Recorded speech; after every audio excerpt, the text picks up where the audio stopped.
فرش التراب يضمني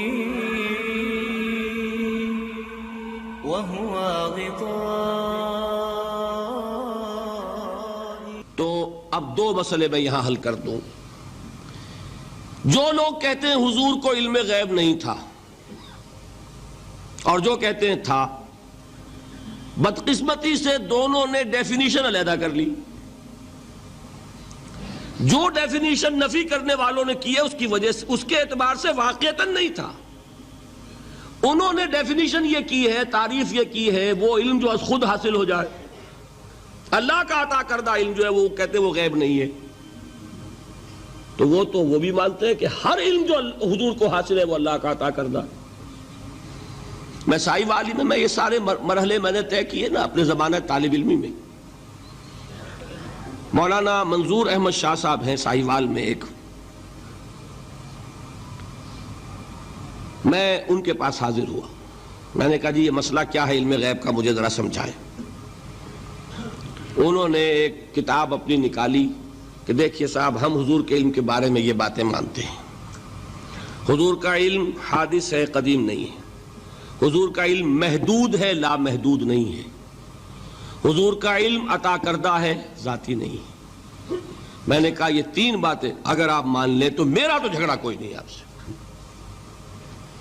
ہوتا کیا ہے جب آئیں گے وعظ میں، خطابت میں، تو عالم ما کان وما یکون، اب الفاظ وہ استعمال کر جائیں گے. ایک واعظ ہے، عام مقرر ہے، واہ واہ ہوتی ہی نہیں، نعرے لگتے ہی نہیں، محفل میں گرمی آتی نہیں جب تک کہ ایسے مبالغے نہ کریں. لیکن وہ چیز لکھی ہوئی ان کے ہاں ہے کہ حضور کا علم حادث ہے، قدیم نہیں ہے. حضور کا علم محدود ہے، لا محدود نہیں ہے. حضور کا علم عطائی ہے، ذاتی نہیں ہے. ان تینوں چیزوں کے بعد کوئی بڑے سے بڑا وہابی اور بڑے سے بڑا اہل حدیث بھی انکار نہیں کرتا. باقی یہ بات جان لیجئے کہ غیب اور حضور یا شہادہ یہ در حقیقت عام انسانوں کے اعتبار سے الفاظ استعمال ہوئے.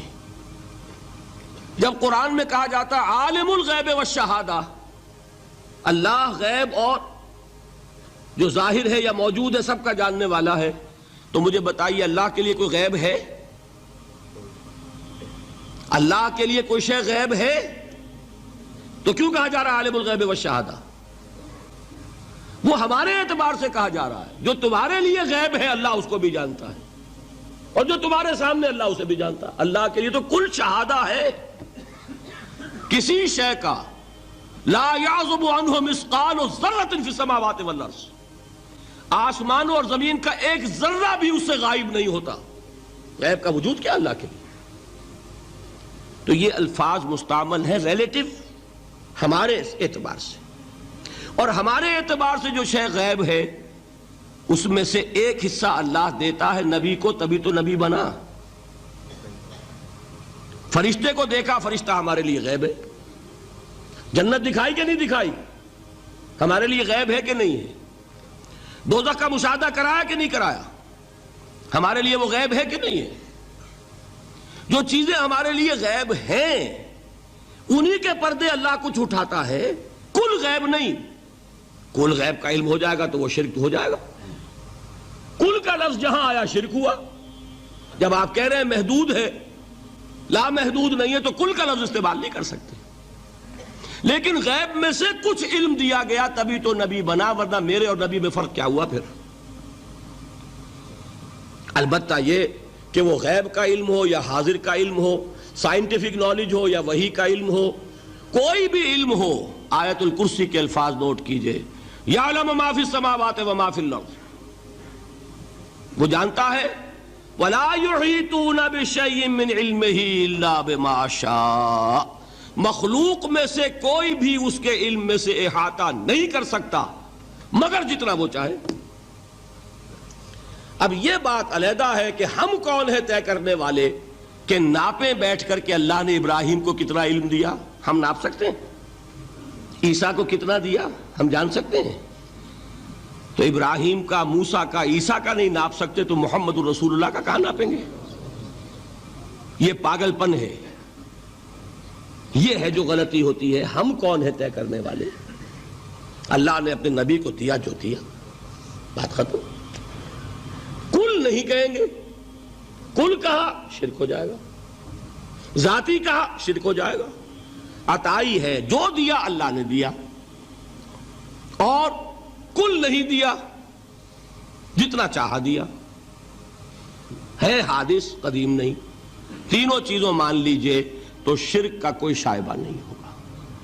باقی جہاں ایک طرف قرآن میں وہ آیات ہیں کہ اللہ کے غیب کو کوئی نہیں جانتا، ٹھیک، وہاں یہ بھی ہے کہ لا یظہر غیبہ، لا یظہر علی غیبہ الا من ارتضی بالرسول، وہ اپنے غیب پر قابو نہیں دیتا مگر اپنے رسول میں سے جس کو چاہے۔ یہ دونوں آیتیں قرآن کی ہے کہ نہیں؟ اسی لیے در حقیقت جو غیب کی نفی کرتے ہیں حضور سے، وہ کہتے ہیں کہ از خود معلوم ہونے والی شے غیب ہے۔ ہم کہتے ہیں از خود تو کوئی بھی شے کسی کو معلوم نہیں، ہمیں حاضر کا علم بھی اللہ ہی دیتا ہے تو ہوتا ہے، غیب کا تو بہت دور کی بات ہے۔ یہ مسئلے بڑے سیدھے ہیں، خام خواہ ہم نے پیچیدہ بنایا ہوا ہے۔ خدا کے لیے ان مسئلوں کو سلجھائیے اور جوڑیے، کاٹنے کی بجائے جوڑنے کی فکر کیجیے کہ بھائی یہ اپنی اپنی جگہ پر علیحدہ علیحدہ تم نے تعریفیں کر رکھی ہیں اس لیے جھگڑ رہے ہو، ورنہ دونوں باتیں صحیح ہیں۔